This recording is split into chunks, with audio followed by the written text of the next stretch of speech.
নিত্যপণ্যের বাজার পরিস্থিতি নিয়ে স্বপ্নের সৌজন্যে বাজার দর।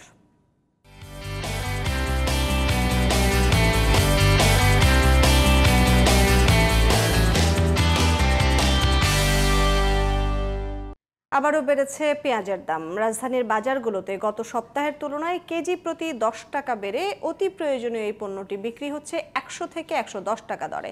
এদিকে সবজির দাম স্থিতিশীল থাকলেও কোনোভাবেই কমছে না আলু ও কাঁচামরিচের দাম। তবে কিছুটা নিম্নমুখী মুরগি ও গরুর মাংসের বাজার। মাছ বিক্রি হচ্ছে আগের বাড়তি দামেই। সাজ্জাদ হোসেনের রিপোর্ট। ঈদের পর প্রায় 2 সপ্তাহ হতে চললেও এখনো জমে ওঠেনি রাজধানীর বাজারগুলো। অনেকের কোরবানির মাংস শেষ না হওয়ায় এখনো ক্রেতারা বাজারমুখী হচ্ছেন না বলে জানান বিক্রেতারা। তবে ক্রেতা কম হলেও পেঁয়াজের দামে কোনো প্রভাব নেই। দাম বেড়েছে আরেক দফা। কেজি প্রতি 10 টাকা বেড়ে বিক্রি হচ্ছে 100 থেকে 110 টাকা দরে। এছাড়া দীর্ঘদিন থেকে সাধারণ ক্রেতাদের ভোগাচ্ছে আলু ও কাঁচামরিচ। আলু 65 থেকে 70 এবং কাঁচামরিচ বিক্রি হচ্ছে 250 টাকা পর্যন্ত। স্থিতিশীল রয়েছে বেশিরভাগ সবজির দাম, তবে শসা টমেটোর দাম এখনো চড়া। কোরবানির সময় আলু পেঁয়াজের দাম ছিল একটু কম, যেমন পেঁয়াজ ছিল 90 টাকা কেজি 85 টাকা, আর আলু ছিল 60 টাকা 55 টাকা। এখন এই মূল্য তো পেঁয়াজ হয়ে গেছে 100 টাকা আর আলু বেশি 65 টাকা। কাঁচামরিচ ঈদের আগে ছিল 200 টাকা, এখনো 200 টাকা ছিল। আর টমেটো ঈদের আগে ছিল 100 টাকা, এখন 140 টাকা 30 টাকা এরকম আর কি। আর পেঁপে, পটল, ভেন্ডি, ধুন্দুল এগুলো আগের দামই আছে, 40-50 টাকাও আছে আর কি। এদিকে কোরবানির ফলে কিছুটা কমেছে মুরগির দাম। গরুর মাংসের দামও স্থির রয়েছে এই সপ্তাহে। তবে কোনো কোনো মাছের দাম বাড়তি বাজারগুলোতে।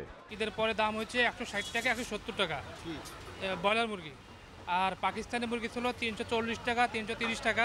ঈদের পরে দাম কমে যায় 320 টাকা 300 টাকা। সবাই কুরবানি দিতে গরু মরু খাচ্ছে, এই জন্য মুরগির খুব চাহিদা কম। গরুর মাংস 750 টাকা, ইতিমধ্যে দাম কমছে। সবার ঘর কুট আছে, এই জন্য দাম কমছে। পাঙ্গাস হলো 160 আর 180, মেঘেল 250, তেলাপি 180। 1 কেজি সাইজ বেচে 1500 আর এখন হলো 1800 টাকা কেজি।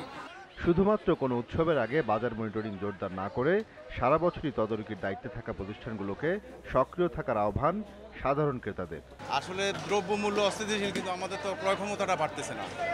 মানে যে বেতন পাই এই বেতনে তো চলাটা মুশকিল হয়ে যায়, যেটা ধরে এটা দামে বেশি। মনিটরিং তো অবশ্যই জোরদার করা উচিত, কারণ আমাদের মধ্যবিত্তদের একটু কষ্ট হচ্ছেই।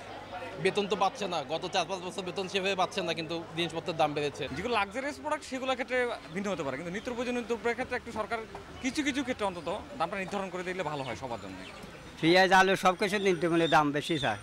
এখন একটু নিত্যমূল্য হলে তাহলে আমরা একটু চলতে পারবো। আগামী কয়েকদিনে রাজধানীর বাজারগুলো তার স্বাভাবিক রূপ ফিরে পাবে বলে মনে করছেন বিক্রেতারা। Sajjad Hossain, GTV news, Dhaka.